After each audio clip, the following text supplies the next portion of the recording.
Hello বন্ধুরা, নতুন একটি ভিডিওতে তোমাদের স্বাগতম। তেঁতুল পাতা ধারাবাহিকের আজকের পর্বে যা ঘটেছে, সন্ধ্যা ঋষিকে ঝিল্লি সব কষ্টের কথা খুলে বললে ঋষি বুঝতে পারে ঝিল্লি অনেক কষ্টে থেকেও বাচ্চাদের সাথে হাসি খুশি থাকতো। ঋষি বলে ঝিল্লিকে তো সানির কাছে দিয়ে আসলে হয়। তখন সন্ধ্যা সবটা খুলে বলে সানি ঝিল্লির সাথে কি কি। সন্ধ্যা আরো বলে অয়ন বলে একটা বিবাহিত ছেলের সাথে ঝিল্লির তো বিয়ে হচ্ছে। আজ সন্ধ্যাবেলা আর ঝিল্লিকে বিদেশে নিয়ে গিয়ে কাজের লোক করে রাখবে। এইটা শুনে ঋষির মনটা ভেঙে যায় আর ভাবে মেয়েটার ভালো করতে গিয়ে খারাপ করে দিলাম। এদিকে অয়ন একটা মেয়েকে নিয়ে রেস্টুরেন্টে চলে আসে আর ঋষিটা দেখে অবাক হয়ে যায়। অয়ন আর মেয়েটার রোমান্স করে সময় পার করছে। ঋষি বলে এর হাত থেকে আমাকে ঝিল্লিকে বাঁচাতে হবে। এদিকে বাচ্চারা কিছু খাচ্ছে না, বলছে ঝিল্লি না আসলে আমরা আর কিছু খাবো না।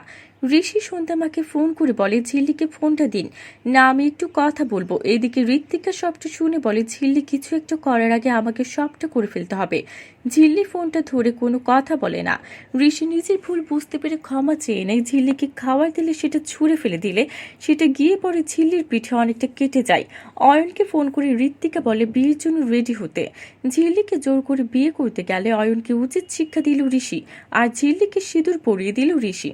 কি হতে চলেছে এবার, সবটা জানতে সাথেই থাকো। ধন্যবাদ।